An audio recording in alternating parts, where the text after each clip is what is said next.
ఉమ్మడి మహబూబ్ నగర్ జిల్లాలో అక్రమంగా ఇసుక రవాణా జరుగుతుంది. నాగర్ కర్నూలు జిల్లా తెలకపల్లి మండలం నడిగడ్డ సమీపంలోని దుందుబి నదిలో అనుమతులు ఉన్నాయంటూ అక్రమార్కులు ఇసుకను తరలిస్తున్నారు. గద్వాల్ జిల్లాలో తుంగభద్ర, కృష్ణా నది పరివాహక ప్రాంతంలోని ఇసుకను అక్రమంగా తరలించి డంప్ చేసుకుంటున్నారు. వీరికి రాజకీయ నాయకుల అండదండలు ఉందనే ఆరోపణలు కూడా ఉన్నాయి. అనుమతులు లేకుండా పెద్ద ఎత్తున ఇసుకను తరలిస్తున్న పోలీసులు చోద్యం చూస్తున్నట్లుగా వ్యవహరిస్తున్నారని స్థానికులు చెబుతున్నారు. దీంతో గ్రామస్తులు నిరసన బాట పట్టారు. అదేవిధంగా వనపర్తి జిల్లా పెబ్బేరు మండలంలోని రామమ్మపేటలో అక్రమ ఇసుక రవాణా జరుగుతోందని ఆవేదన వ్యక్తం చేస్తున్నారు గ్రామస్తులు.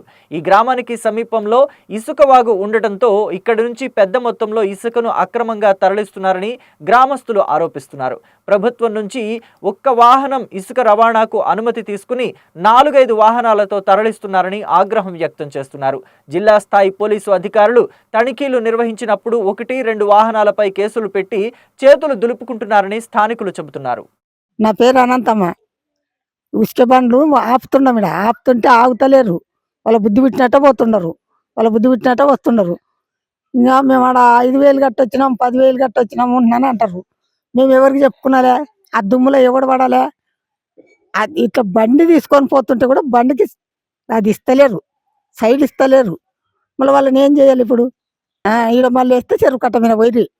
నా పేరు చంద్రకళ, రామమ్మపేట. పిల్లలు కిందికి మీనికి రోడ్డు విని ఆట ఆడుతుంటే ఎత్తుకొచ్చి నాకు యాసిడ్కి వచ్చింది. ఆ దుమ్ముకు దినం ఓనాడు తప్పితే ఓనాడు హాస్పిటల్కి పోతుండ. ఆ దుమ్ము తట్టుకోలేక, లేకుంటే ఇంట్లో మూసుకొని గడలు వేసుకుంటుండ వాళ్ళ బాధకు. ఇంక బండ్లు బంద్ చేయాలంటే ఏమంటాడంటే, మేము ఆడ ఎస్ఐకి పైసలు కట్టలేమా, ఎందుకు బంద్ చేయమంటావు? చెయ్యం మేము, మాది మిషేదులు వచ్చినాయి, మిషేదులకు వచ్చినాయి, అది పేపర్ వచ్చింది, మీరేం మాట్లాడతారు? మేము బంద్ చేయం. ఉచిక బండ్లు బంద్ చేయమంటే ఎస్ఐకి 5,000 కట్టినాం బండి వెనుక కట్టినప్పుడు మేము ఎట్లా బంద్ చేస్తాం అంటే, మేము ఎస్ఐకి ఫోన్ చేస్తున్నానంటే వద్దు మర్చిపోయినాం అన్న ఆ మాట, చేయొద్దు అని ఈ మాట అని మళ్ళీ చక్క బండ్లు తీసుకొని పోతుండ్రు. 9టికి 10 బండ్లు 12 బండ్లు ఉన్నాయి 9టికి. ఆ రోడ్డు మీద నేను ఎక్కడ పట్టుకున్నాను సార్? 10 మంది పిల్లలు 4 ఉన్నారు నాకు, ఏ పిల్లలు మొత్తం పొద్దున్న లేస్తే పొద్దు ముక్కితే రాత్రి దగ్గర తెల్లాలి బోధిన దగ్గర. మా ఊరు రామపేట అయితే మమ్మల్ని కొత్తూరు రామపేటలో ఏం కేలు చేస్తలేరు రామపురం వాళ్ళు ప్రపంచం మీద.